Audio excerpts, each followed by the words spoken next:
प्यारे बच्चों, आज हम आपका फिर से स्वागत करते हैं आज के नए सेगमेंट में। आज के सेक्शन में हम लोग एक्सरसाइज नंबर 3.2 के क्वेश्चन नंबर 8 से कंटिन्यू करेंगे। 7 तक हम लोग पहले कर चुके हैं। उन वीडियोस का लिंक जो है डिस्क्रिप्शन बॉक्स में मिल जाएगा। इनकी एक पर्टिकुलर प्लेलिस्ट भी हमने तैयार कर दी है। आप चाहें तो उसमें जाकर के वो सभी क्वेश्चन 3.1 पूरी और 3.2 के 7 क्वेश्चन तक आप लोग देख सकते हैं। 8 से आज हम लोग करेंगे। चलिए स्टार्ट करते हैं। चलिए प्यारे बच्चों आगे स्टार्ट करते हैं। क्वेश्चन नंबर 8 की स्टेटमेंट कुछ इस तरीके से है। आपको x मैट्रिक्स निकालनी है, y आपको गिवन है और एक और स्टेटमेंट गिवन है 2x + y = दिस। देखिए बहुत इजी सा क्वेश्चन है, इसमें कोई लंबा चौड़ा सोचने की जरूरत नहीं पड़ती है। y की वैल्यू ऊपर गिवन है, हम सीधा यहाँ पे सब्स्टिट्यूट करेंगे। देखिए जरा 2x तो यहाँ पे है, y की वैल्यू को मैं सब्स्टिट्यूट कर देता हूँ और इज इक्वल टू में ये सेम रहेगा। ठीक है, अब इस मैट्रिक्स को उठा करके पहले तरफ ले जाएंगे तो उससे क्या होगा, उससे होगा ये कि ये मैट्रिक्स जो है उधर जाकर के नेगेटिव में आ जाएगी। थोड़ा और सोल्व करें तो ध्यान दीजिएगा, 1 - 3 कितना -2, 0 - 2 कितना -2, -3 - 1 कितना -4, 2 - 4 कितना -2। देखिए ये तो 2x की वैल्यू होगी, मुझे तो x के लिए चाहिए तो मैं इस 2 को भी इधर बटे में ले जाऊंगा। तो जो मेरा बनेगा वो कुछ इस तरीके से है, जो 2 है उधर जाकर के डिनोमिनेटर में हो जाएगा और ये मैट्रिक्स सेम रहेगी। कौन कौन सी है, -2 -2 -4 और -2। प्यारे बच्चों ये 2 जो है ये हर एक के बटे में लिखा जाएगा। तो अगर मैं इसको अंदर ले जाऊं तो हर एक को भाग करेगा तो आंसर आ जाएगा -1 -1 -2 -1। तो इस तरीके कुछ सिंपल क्वेश्चन था ये, इसमें कुछ ज़्यादा कुछ खास था नहीं। हम लोग क्वेश्चन नंबर 9 की तरफ बढ़ते हैं। प्यारे बच्चों क्वेश्चन नंबर 9 की जो स्टेटमेंट है वो बोर्ड पे आ चुकी है। अब हम लोग इसको सोल्व करेंगे। देखिए ध्यान से देखिएगा, पिछले क्वेश्चन में जो y था वो एक मैट्रिक्स था, यहाँ पे जो y है वो एक तरह से एलिमेंट है, तो वो एलिमेंट है ना कि मैट्रिक्स, तो इसमें थोड़ा सा बदल जाएगा। ध्यान से देखिएगा, हमें करना क्या है कि हमें इस 2 को अंदर मल्टीप्लाई करना है, इस मैट्रिक्स से जोड़ के इससे कंपेयर कर लें। That's it. देखिए कैसे, 2 को मैं अंदर मल्टीप्लाई करूंगा तो कितना हो जाएगा 2, इसको से मल्टीप्लाई करूंगा 6, इसको से मल्टीप्लाई करूंगा 0, इसको से मल्टीप्लाई करूंगा 2x। ठीक है, और ये मेरा सेम रहेगा y 0 1 2 और इधर भी मेरा सेम रहेगा। ठीक है बच्चों, अब देखिए ये मैट्रिक्स और ये मैट्रिक्स के बीच में एडिशन निशान है तो हम इसको जोड़ देते हैं। देखिए मैं पहले एलिमेंट से पहला एलिमेंट जोड़ूंगा तो कितना हो जाएगा y + 2, दूसरे से दूसरा जोड़ूंगा कितना जाएगा 6, तीसरे से तीसरा जोड़ूंगा कितना जाएगा 1, इसको इससे जोड़ूंगा तो कितना हो जाएगा 2x + 2 = 5 1 6 and 8। ठीक है, अब ये भी एक मैट्रिक्स 2x2 की है, ये भी मैट्रिक्स 2x2 की है और बीच में इक्वल टू निशान है। तो मैं आपको पिछली वीडियो में बता चुका हूं कि अगर 2 मैट्रिक्स का ऑर्डर सेम हो और उनके बीच में इक्वल टू निशान हो तो वो इक्वल मैट्रिक्स होती है, तो उनके जो कोरस्पॉन्डिंग एलिमेंट्स होते हैं वो सेम रहते हैं। इट मीन्स कि पहले से पहला सेम रहेगा और आखिरी से आखिरी भी सेम रहेगा, यानी कि y + 2 = 5। So y is 3, save कर लीजिए। अब 2x + 2 = 8, तो 2x + 2 = 8, 2x = 6, x = 3, तो x भी 3 और y भी 3। देखिए कितना आसान था। चलिए आगे बढ़ते हैं क्वेश्चन नंबर 10 की ओर। क्वेश्चन नंबर 10 की जो स्टेटमेंट है वो कुछ इस तरीके से, देखिए ये भी कुछ पिछले की तरह ही है और इसका जो सोल्यूशन भी होगा वो भी पिछले क्वेश्चन की तरह ही होगा। देखिए पहले तो 2 को अंदर मल्टीप्लाई कीजिए, 2x 2z 2y 2t, इसको मुझे जोड़ना है किसके साथ 3 -3 0 3 2 6 और इस तरफ भी मैं मल्टीप्लाई कर लूंगा 3 3 9 15 12 18। देखिए इन दोनों मैट्रिक्स के बीच में कैसा एडिशन निशान है तो ऐड कर दीजिए। जोड़ दिया, दूसरे से दूसरा जोड़ दीजिए, तीसरे से तीसरा, चौथे से चौथा, और वो इक्वल टू होगा किससे? 9, 12, 15, 18। दो मैट्रिक्स है सेम ऑर्डर के, बीच में इक्वल टू निशान है, तो इनके कोरस्पॉन्डिंग एलिमेंट सेम होंगे। तो होगा कैसे, देखिए होगा क्या?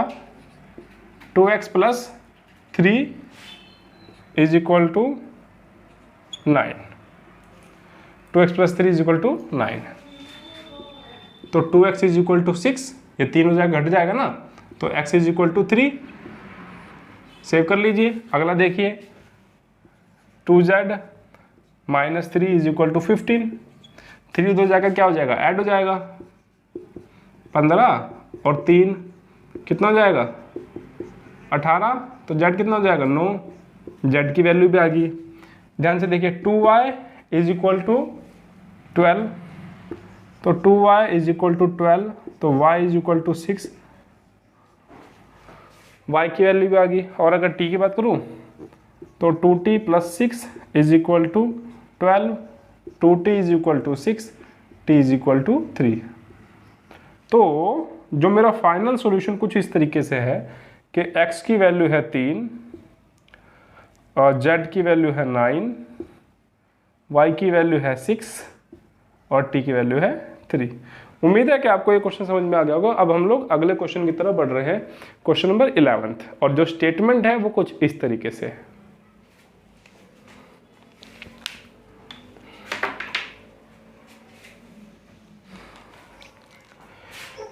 प्यारे बच्चों, उम्मीद है कि आपको ये स्टेटमेंट साफ साफ नजर आ रही होगी। और ये क्वेश्चन नंबर हमारा 11 है। स्टेटमेंट कुछ इस तरीके से है और हमें इसको सोल्व करना है। ध्यान से देखिएगा कि ये क्वेश्चंस लगभग सेम होते हैं, थोड़ा बहुत मैट्रिक्स के ऑर्डर में और बाहर स्केलर्स में थोड़ा बहुत फर्क आ जाता है, बाकी पैटर्न सभी में लगभग एक ही रहता है।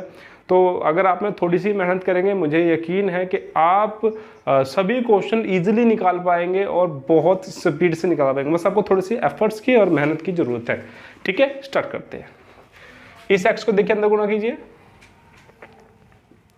2x, इस x को अंदर गुणा कीजिए 3x, इस y को अंदर गुणा कीजिए -y, इस y को गुणा कीजिए y, और इधर कितना हो जाएगा 10 और 5। और फिर प्यारे बच्चों ऐड कीजिए, पहले एलिमेंट से पहला जुड़ेगा तो 2x माइनस वाई और 3x प्लस वाई और 3x प्लस वाई, और इस तरफ हो जाएगा कितना 10 और 5 सेम रहेगा। कंपैरिजन कीजिए पहले से पहला और दूसरे से दूसरा। अगर मैं पहले से पहला कंपेयर करता हूँ, ये बन जाता है, दूसरा ही बन जाएगा। देखिए ध्यान से, पहले से पहला दूसरे से दूसरा, कोई ज़्यादा बड़ी बात नहीं है। हमें इस इक्वेशन को सोल्व करना है। देखिए अगर मैं इनको जोड़ देता हूँ, y से y कैंसिल हो जाएगा, 2x और 3x कितना हो गया 5x, और इधर कितना हो जाएगा 10 और 5 15, तो x is equal to 3। x 3 आ चुका है, ऊपर पुट कर दीजिए। तो देखिए 2x x की जगह तो 3 आ गया, और minus y is equal to 10, y उधर जाके पॉजिटिव और 10 इधर आकर के नेगेटिव, तो y की वैल्यू कितनी आ गई -4। फिर बच्चों ये आंसर है। ठीक है, और बहुत आसान है ये, इसमें कुछ ज़्यादा कुछ खास करने की ज़रूरत है नहीं। अब हम लोग नेक्स्ट क्वेश्चन की तरफ बढ़ते हैं, क्वेश्चन नंबर 12।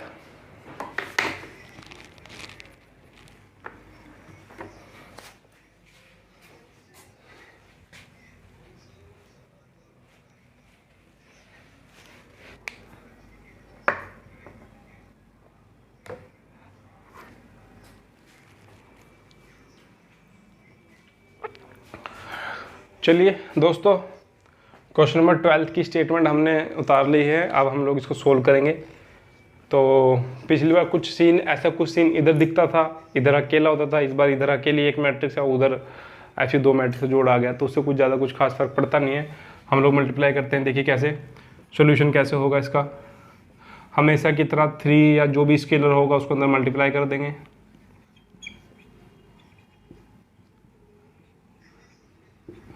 और अगर मैं इधर की बात करता हूँ तो इधर भी दोनों मैट्रिक्स को ऐड कर दीजिए, तो पहला एलिमेंट पहले से ऐड होगा तो x और 4 जुड़ जाएंगे, दूसरा एलिमेंट दूसरे से ऐड होगा तो कुछ इस तरीके से हो जाएगा, तीसरा अगर मैं तीसरे से करता हूँ तो कुछ इस तरीके से होगा, और अगर मैं चौथे से चौथा जोड़ता हूँ तो वो कुछ इस तरीके से होगा। देखिए कंपैरिजन कर लीजिए और कुछ इक्वेशंस बन जाएंगी। क्या है कि देखिए पहले से अगर मैं पहला कंपेयर करता हूँ तो 3x बराबर होगा x प्लस 4 से, x इधर जाएगा तो 2x हो जाएगा, क्योंकि 3x में से x घटेगा तो 2x बच जाएगा, इधर 4 आ जाएगा तो x की वैल्यू कितनी आ जाएगी, 2 आ जाएगी। इसको सेव कर लीजिए। अब हमने इसको इससे कंपेयर कर देते हैं, तो देखिए 3y इज इक्वल टू है 6 प्लस एक्स प्लस वाई। अब x के लिए 2 है वो मैं यहाँ पुट कर देता हूँ, तो 3y, ये y इधर आकर नेगेटिव, ये y इधर आकर नेगेटिव, और 6, और ये देखिए x के लिए 2 है, 6 और 2 8, इधर कितना हो जाएगा 2y, इधर हो जाएगा 8, तो y कितना हो जाएगा 4। इसको सेव कर लीजिए। तीसरे से तीसरा कंपेयर कीजिए चौथे से चौथा, तो पहले चौथा कर लीजिए, तो 3w is equal to 2w plus 3। देखिए 2w को इधर ले आएंगे तो यहाँ से घट के बचेगा w इज इक्वल टू 3। और अब इसको कंपेयर कीजिए, देखिए 3z -1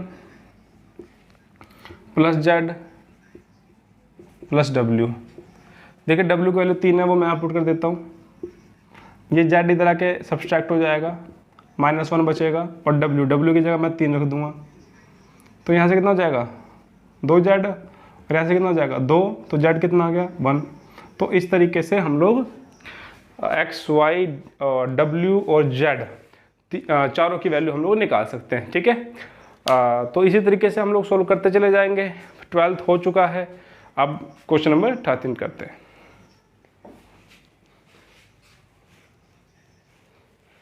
आगे स्टार्ट करते हैं। क्वेश्चन नंबर 13 की स्टेटमेंट ये रही और मुझे ये चीज़ प्रूफ करनी है। आप लोग ध्यान से देखेंगे तो एफ ऑफ एक्स तो ये तो गिवन है, ये और निकाल लेता हूँ और इसके बराबर प्रूफ करना। देखिए मैं इंडिविजुअल वैल्यू निकालता हूँ, एफ ऑफ एक्स तो ये है, एफ ऑफ वाई निकाल लेता हूँ मैं। देखिए मैं एफ ऑफ वाई के लिए कुछ खास करना नहीं है, बस जो ऊपर की स्टेटमेंट है इसमें एक्स को हटा करके उसकी जगह वाई को रिप्लेस करूँगा मैं। तो कितना हो जाएगा कोस वाई, कितना हो जाएगा माइनस साइन वाई, कितना हो जाएगा 0। ध्यान से देखिए मैंने एक्स को रिप्लेस करा वाई से, एक्स को रिप्लेस कर दिया वाई से, यहाँ भी मैं एक्स को रिप्लेस करूँगा वाई से, तो यहाँ हो जाएगा साइन वाई, यहाँ हो जाएगा कोस वाई, यहाँ हो जाएगा 0, यहाँ हो जाएगा 0, यहाँ हो जाएगा 0, यहाँ हो जाएगा 1। इसी तरीके से मैं इसकी निकाल चुका हूँ, इसकी गिवन थी, इसकी निकाल लिया और इसकी और निकाल लेता हूँ मैं। तो क्या बनेगा, तो मेरे को यहाँ पे x है तो यहाँ x है, यहाँ x प्लस वाई, तो मैं यहाँ x प्लस वाई रिप्लेस कर देता हूँ, तो मेरा क्या हो जाएगा कोस x प्लस वाई और minus sine x plus y, और लास्ट में तो 0 रहेगी। यहाँ पे भी मैं यही करता हूँ x plus y, x plus y 0 और 0 0 1। ठीक है, तो मैंने एफ ऑफ वाई की वैल्यू भी यहीं से निकाली, f of x plus y की वैल्यू भी मैंने यहीं से निकाली। अब जो मेरा रिक्वायर्ड टू प्रूफ है उसे अगर आप ध्यान से देखेंगे तो रिक्वायर्ड टू प्रूफ जो मुझे बोलता है वो बोल रहा है कि f of x f of y की जो प्रोडक्ट है ना वो f of x plus y के बराबर आनी चाहिए। तो देखिए एफ ऑफ एक्स मेरा ये रहा, एफ ऑफ वाई ये रहा, इन दोनों की जो प्रोडक्ट है वो इसके बराबर मुझे दिखानी है। तो मैं इसकी और इसकी प्रोडक्ट ले लेता हूँ, तो मैं प्रोडक्ट कर लेता हूँ एफ ऑफ एक्स और एफ ऑफ वाई की।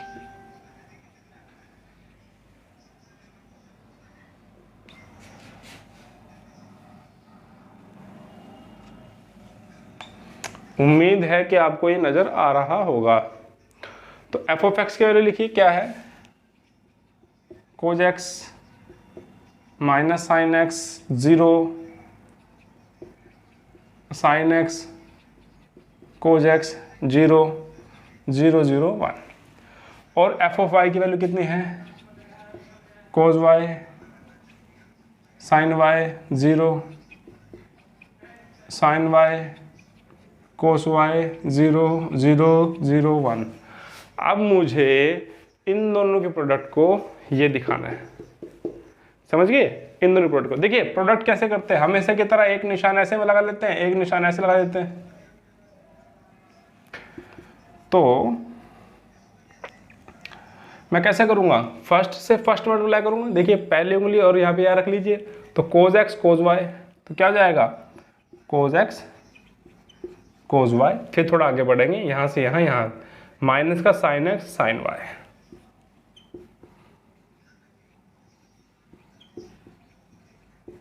ठीक है, मुझे लगता है थोड़ा स्पेस कम पड़ सकता है, और डेफिनेटली पड़ेगा, चलिए कोई बात नहीं। फिर कोज एक्स साइन वाई,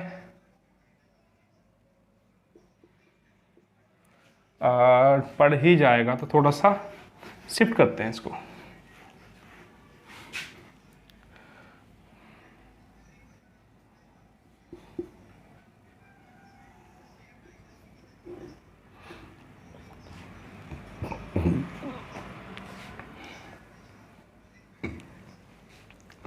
चलिए प्रोडक्ट करते हैं, कोज एक्स की कोज वाई के साथ, कोज एक्स कोज वाई, फिर इसके साथ में minus sign x sign y, इसके साथ हो गई। अब अगले कॉलम के साथ में आ जाइए, कोज एक्स साइन वाई, कोज एक्स साइन वाई, फिर दूसरे साथ माइनस का साइन एक्स कोज वाई।